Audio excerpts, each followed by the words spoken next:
Ricordate cosa abbiamo detto stamattina? Dio è amore. Che Dio è? Amore. Sì, che l'amore viene con la libertà, sì o no?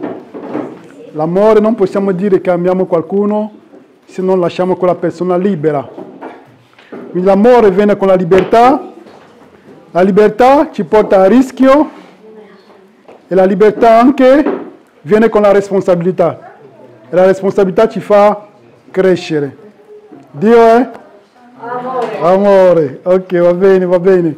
Quindi abbiamo visto stamattina, era solo un'introduzione al santuario, perché se parliamo del santuario senza parlare della questione del peccato, non va per niente bene, perché l'unica cosa che mette la separazione fra noi e Dio è il peccato. Se risolviamo la questione del peccato, tutto è risolto. Tutto è amore, sì. Grazie sorella. Quindi se abbiamo risolto, se Dio risolve la questione del peccato, tutto torna alla norma, siamo tutti felici, amiamoci gli uni gli altri, amiamo Dio come noi stessi, amiamo Dio più con tutte le nostre forze, con tutta la nostra mente, tutto il nostro spirito. Quindi è il progetto che vuole Dio, è abitare, come abbiamo visto, è abitare in mezzo a noi. Quindi quando lui fa la promessa in Genesi 3,15, io porrò inimicizia, lui dice al serpente, io porrò inimicizia fra te e la donna, fra la tua progenie e la sua, egli ti scaccerà il capo e tu le ferirai il calcagno. Quindi, e sappiamo che la progenie è Gesù Cristo. Però la progenie non è solo Gesù Cristo, siamo anche noi, perché siamo co-eredi di Cristo secondo la promessa. Va bene? Sì. Quindi Dio vuole mettere inimicizia fra noi e il peccato, perché Lui sa che è l'unica cosa che ci separa da Lui. Allora Lui farà promessa, Lui dirà, come abbiamo visto stamattina, loro mi faranno un santuario e io abiterò in mezzo a loro. E il santuario, ci sono diversi tipi di santuari. C'è, quando Gesù, vi ricordate quando Gesù diceva distruggete questo tempio, io lo ricostruirò in 3 giorni, e poi ha aggiunto, lui parlava del suo corpo. C'è un altro tipo di santuario. C'è, quando Paolo parla, lui dice, in 1 Corinzi 3,16, non sapete voi che siete il tempio di Dio e che lo Spirito di Dio abita in voi? Voi siete questo, distruggete questo tempio e anche Dio vi distruggerà voi. Sì. Quindi anche noi siamo un santuario, però questo argomento lo approfondiremo quando faremo il santuario e la riforma sanitaria. Andiamo più in profondità, però oggi passiamo veloce su questo. Quindi, e c'è un altro tipo di santuario, la Chiesa, vedremo poi, che anche la Chiesa è santuario. E c'è un altro tipo di santuario che è celeste, che in cielo, vedremo che c'è in cielo, c'è un santuario, vedremo qual è la riverenza che si dà a Dio in cielo dove non c'è peccato. Quanto più su questa terra e nelle nostre chiese. Va bene? Bene? Ok. Quindi andiamo qua in Efesini 2:20, da 20 a 21. C'è Paolo che scrive, che dice: siete stati edificati sul fondamento degli apostoli e dei profeti, essendo Cristo Gesù stesso la pietra angolare, sulla quale l'edificio intero, ben collegato insieme, si va innalzando per essere un tempio santo nel Signore. Questo è un tipo di santuario, la Chiesa. La Chiesa non è solo intesa come i membri, però anche come edificio. Va bene? Quindi un altro tipo di santuario, come abbiamo detto prima, in 1 Corinzi 3,16, non sapete voi che siete il tempio di Dio e che lo Spirito di Dio abita in voi? non sapete che siete il santuario di Dio e che lo Spirito di Dio abita in voi? E quindi lui dice: chi corrompe quel santuario, Dio lo distruggerà. Però, come abbiamo detto, approfondiremo questo quando parleremo del santuario e la riforma sanitaria. E vediamo che questo santuario corrisponde proprio, se vi ricordate come erano le parti del santuario, corrispondono al corpo umano, o ogni parte del corpo umano. Vedremo con la grazia di Dio, se Dio vorrà, come è un argomento molto bello, bellissimo. Andiamo avanti.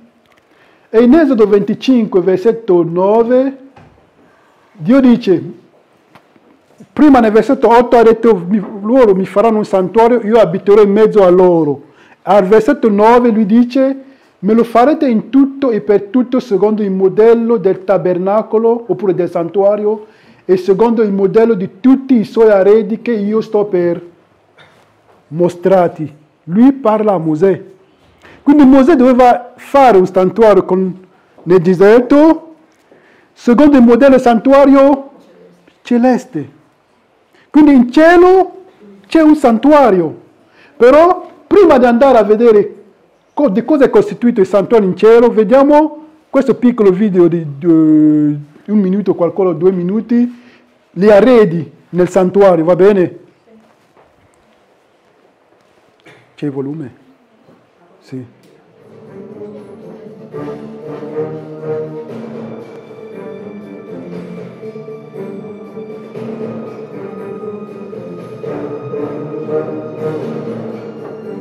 Quindi questo era il campo, se vi ricordate, nel deserto. Ecco come era costituito il santuario. C'era l'atrio, oppure il cortile, e tutto intorno c'erano tutte le tribù di Israele.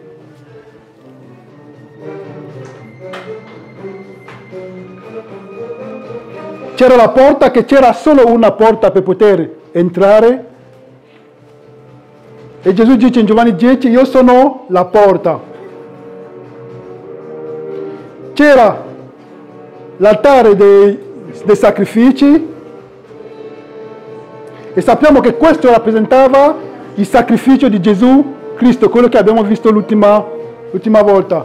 C'era la conca di rame, che corrisponde al battesimo, e Gesù dice, se vi ricordate, lui dice: io sono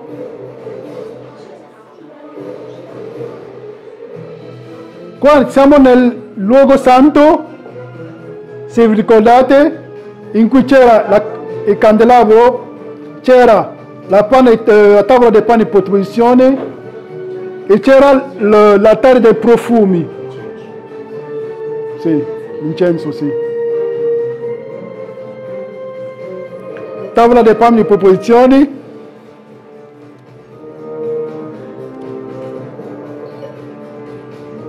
L'altare dei profumi, il sommo sacerdote, e poi andiamo nel luogo santissimo.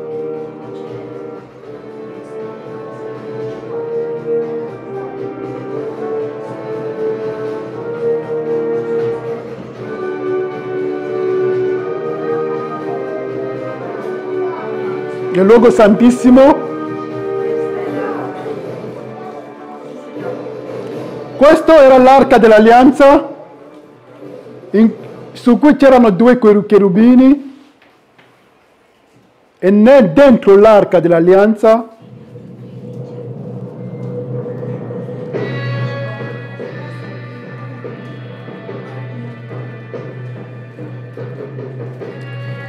avevamo il bastone di Aarone fiorito, la tavola 10 comandamenti e la manna.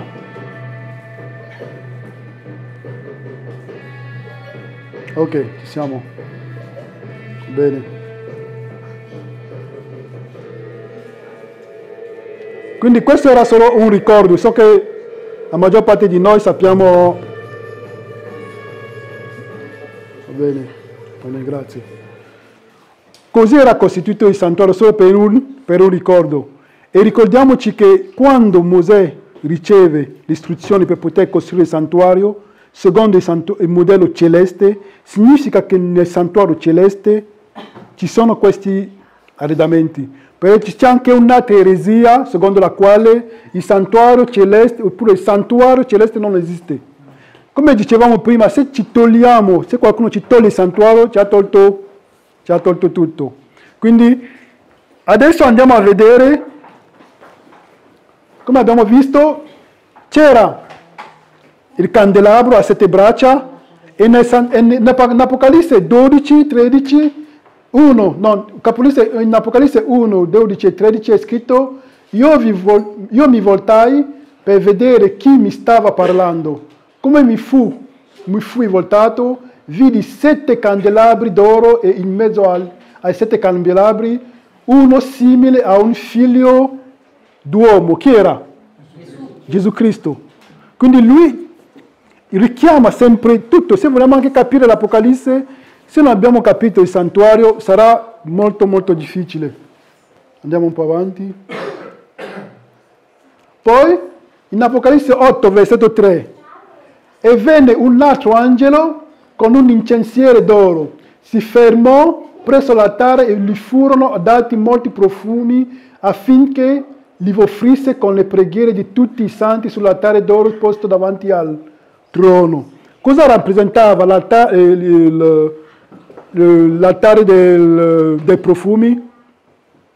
Nel santuario terrestre, cosa rappresentava l'altare dei profumi? No, la preghiera, sì, dei santi. Andiamo. E poi, in Apocalisse 11, 19, allora si aprì il Tempio di Dio che è nel cielo e apparve nel Tempio, cosa apparve? L'arca della sua alleanza. Va bene? Andiamo avanti.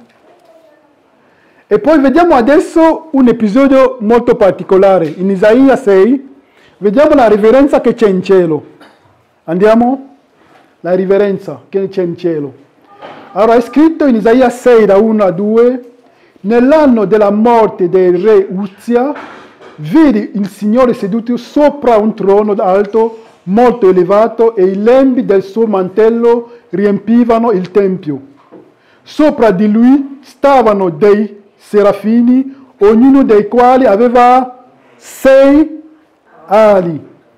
Con 2 si copriva la faccia, con 2 si copriva i piedi e con 2 volava. Nella presenza di Dio ci sono i serafini con 6 ali, 2 per coprire la faccia, 2 per volare e 2 per coprire i... Non vi dice qualcosa? E noi quando entriamo nella casa di Dio come siamo vestiti? Ci può anche richiamare questo. Perché loro sono proprio senza peccato, però in presenza di Dio sono coperti. Questo ci deve richiamare. E c'è... Andiamo avanti. E c'è la White che dice una cosa molto interessante, che dice: in connessione con il servizio del santuario, Dio fece attenzione a menzionare ogni singolo particolare dell'abbigliamento di coloro che dovevano officiare in sua presenza, mostrandoci che era interessato a come vestire i suoi. Sapete che noi siamo un popolo di sacerdoti, sì o no? Sì. E Pietro lo dice, in prima Pietro, lui dice: voi siete un popolo di sacerdoti, una nazione santa. Anche questo ci deve richiamare, perché questo ci deve far pensare: ma come, visto che Dio si interessa anche al nostro vestito, come si vestivano i sacerdoti nel santuario terrestre? Anche quello era sempre un insegnamento per noi. Non è che Dio, allora lui scriveva così, non sapeva cosa fare, allora scrive, no, perché è scritto in Deuteronomio 8:3, l'uomo non vivrà solo di pane, ma di ogni parola che esce dalla bocca di ogni parola. E lui continua: l'abbigliamento dei discepoli di Cristo dovrebbe avere lo stesso carattere. dobbiamo essere in tutto i suoi rappresentanti. Pulizia, semplicità, modestà, decenza dovrebbero caratterizzarci nel campo dell'abbigliamento. Possiamo anche applicare nel campo, parliamo dell'abbigliamento, la pulizia non significa che allora siamo puliti con il vestito e in chiesa siamo sporchi, no. Come dicevamo stamattina, l'ordine. Se dobbiamo rappresentare Cristo in tutto dobbiamo rappresentare Cristo. Come abbiamo citato prima, ma voi siete una stirpe eletta, un sacerdozio regale, una gente santa, un popolo che Dio si è acquistato perché proclamate le virtù di colui che vi ha chiamati dalle tenebre alla luce. Andiamo? E c'è una cosa qua che dice la servente, la serva del Signore, che potrebbe anche essere scioccante, però se qualcuno vuole prendersela se qualcuno che se la prenda con Dio, grazie fratello, non prendersela con me, con Dio. Quindi esporre un abito stravagante troppo spesso incoraggia la lussuria nel cuore dell'utente e risveglia le passioni basse nel cuore di chi? Sì, perché più volte, no, qua voi vedo a posto qua, però questo visto che percorrendo, andando anche in altre chiese, tu noti che ci sono, allora, quelli che hanno proprio dei ruoli importanti, sono quelli che si mettono lì davanti, sul pulpito, che fanno gli annunci, tutto, tu vedi? I bambini arrivano con i pantaloni corti, però quando li vedi uscire sabato sera per andare proprio tipo al cinema, ma sono vestiti bene, sono a riunione, anche per un colloquio di lavoro, vestiti bene. Però anche questo ma anche l'altro giorno parlavo anche con mia moglie, ma non hai notato? Abbiamo notato che proprio fuori vestiti bene, con cravatta, però in chiesa vanno lì come se andassero, capito? Anche quelli importanti, soprattutto quando arriva l'estate. Allora lì tu dici, ma Signore, chiudi i miei occhi, capito? Quindi abbiamo visto stamattina che Dio è un Dio è amore. Quindi se prendo la sua legge come, perché immaginiamo quando nel passato, sappiamo che nel passato le città erano costruite con le mura, sì o no? Sì. Per quelli che erano dentro le mura, vedevano le mura come una protezione, sì o no? Ma quelli che erano fuori vedevano le mura come una restrizione. Quindi Dio è amore, come abbiamo visto stamattina.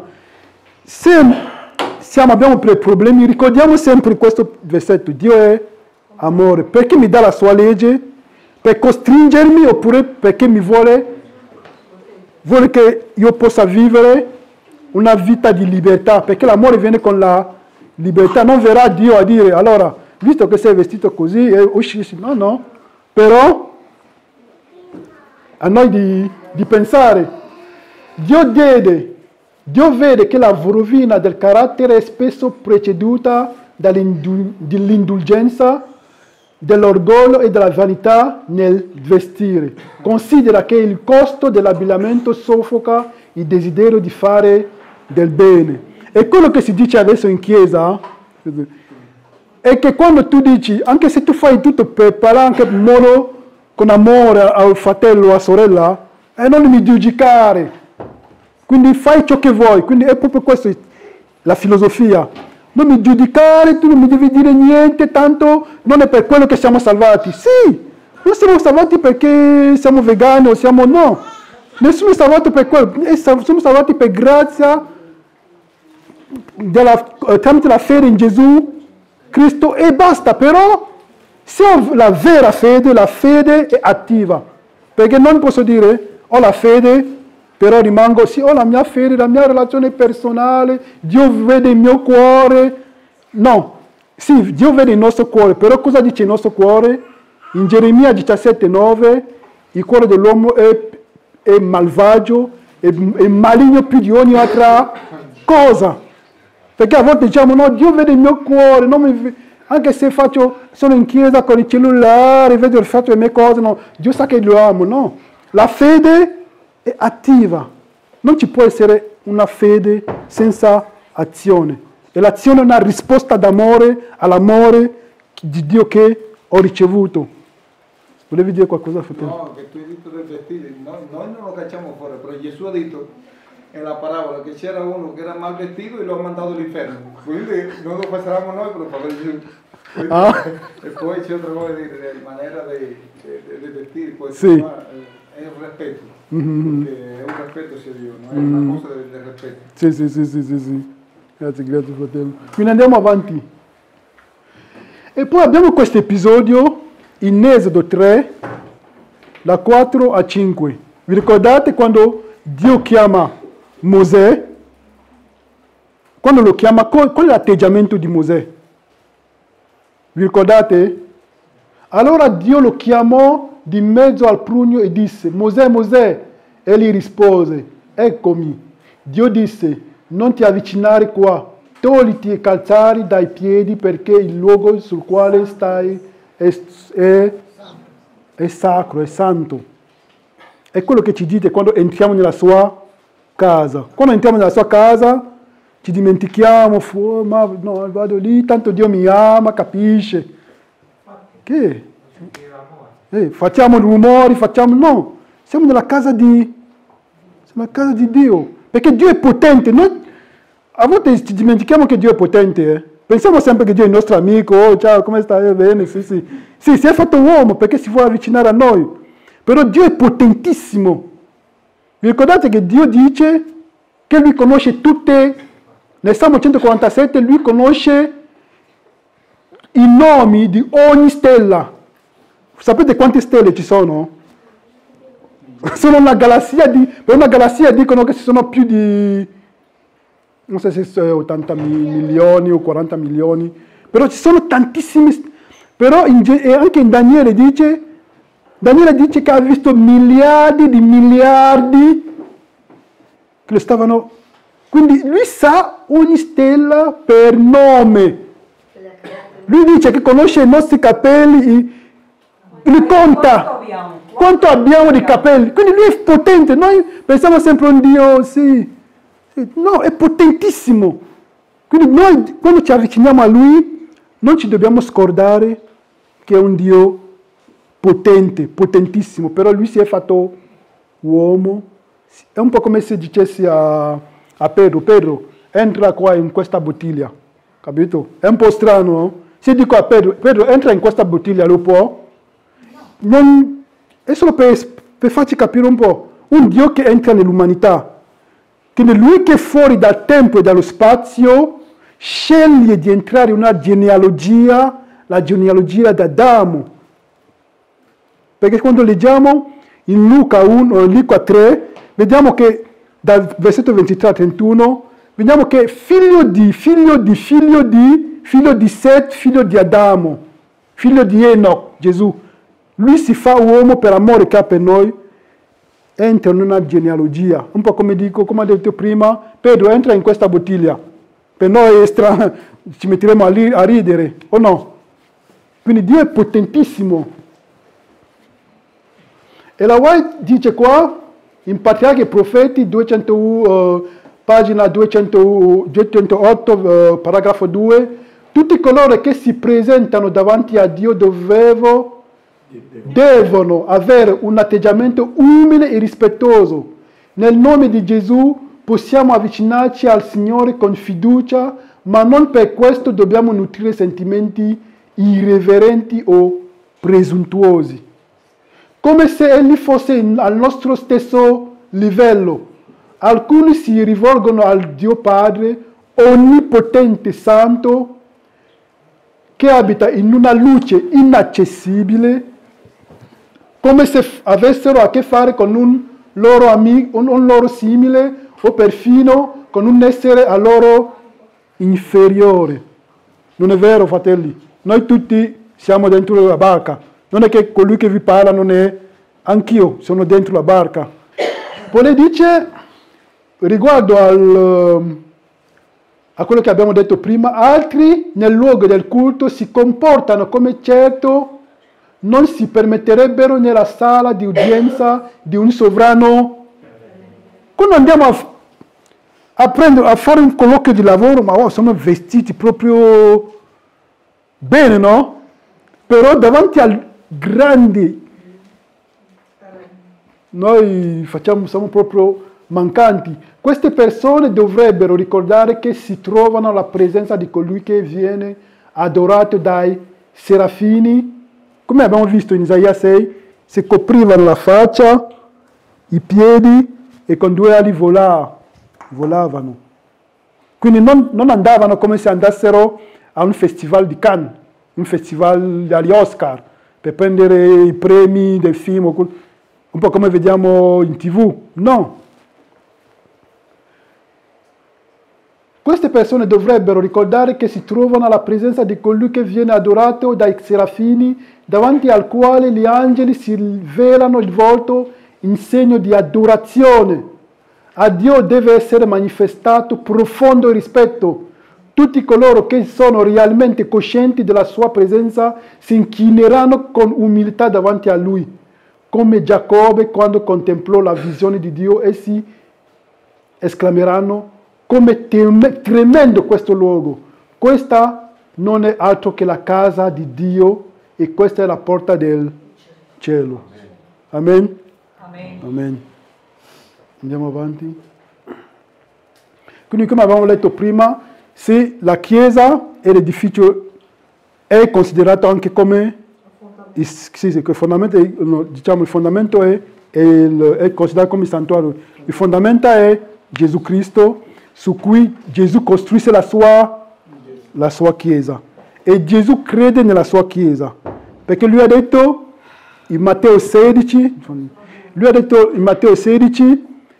tu sei pietra e su questa roccia edificherò la mia chiesa. E lui ha detto che le porte dell'inferno non prevaleranno. Quindi lui ha detto che la chiesa, quindi come di solito si sente la chiesa è diventata Babilonia, no, non diventerà mai Babilonia, perché lui ha detto, è la sua parola, la mia chiesa, come l'ha visto, l'edificherò sulla roccia che sono io e lei non vacillerà mai.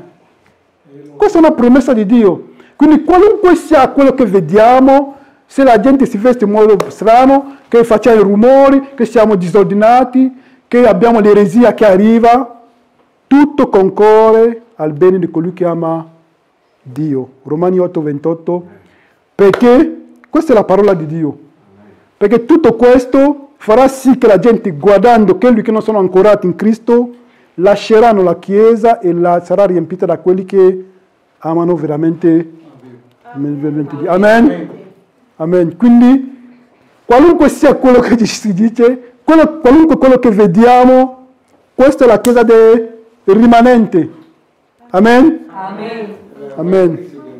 Amen. Ma è sempre l'oggetto che Dio ha considerazione in questo mondo. Sì, amen. È per quello che vive questo mondo. Amen, amen.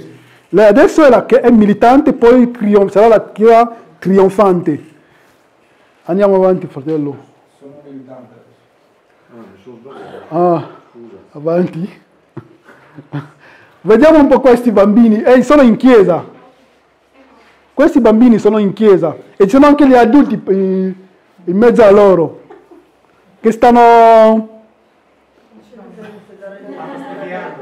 studiando la parola di Dio. Amen? Ci sono tante persone che vedo che sono in chiesa con i bambini. Smettete con i cellulari, però anche loro, siamo diventati matti con i cellulari. Chiediamo solo l'aiuto di Dio, abbiamo visto che Dio vuole abitare in mezzo a noi.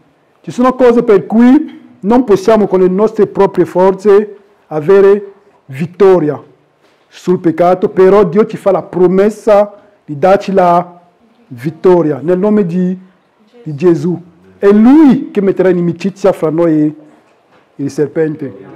Quindi, dobbiamo poter fare la differenza tra casa o dove chiesa di Dio.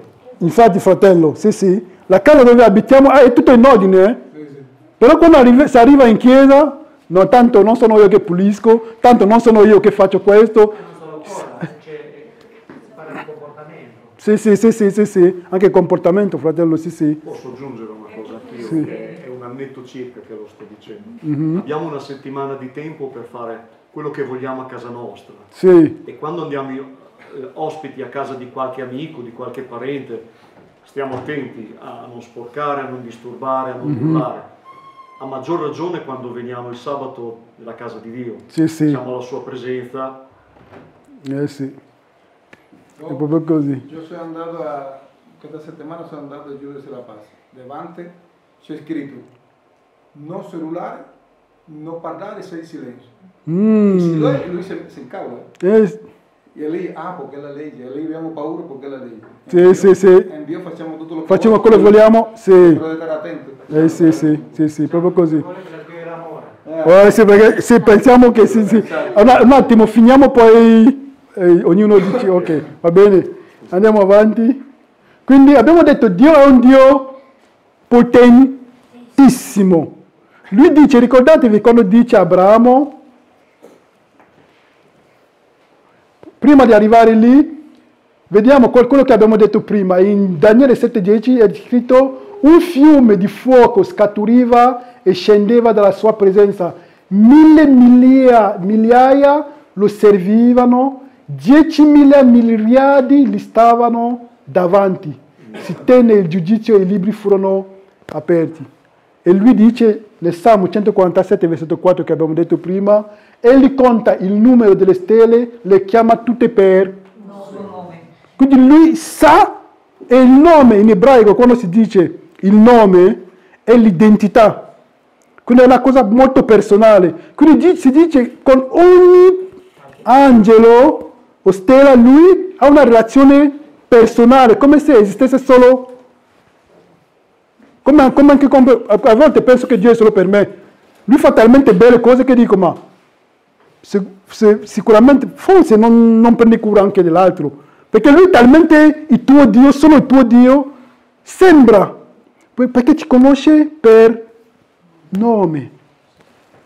E lui dice, in Genesi 15, versetto 5, vi ricordate quando dice fa le promesse a Abramo? E lui dice, è scritto, poi lo condusse fuori e gli disse, guarda il cielo e conta le stelle, se le puoi. Abramo poteva contare le stelle? No. Però Dio sa che Abramo non può contare le stelle. Però non è lì il punto. Dio vuole anche farci vedere, sapere che sono onnipotente. Non ti scordarlo. Non scordatelo. Che sono onnipotenti, però sono amore. Quindi non hai bisogno di farmi vedere che sei bravo a contare le stelle, però sì, sono amore, però non ti scordare che sono onnipotenti. Ti amo, però non ti scordare che sono onnipotenti, anche se sono amore. Va bene? Amen? Amen.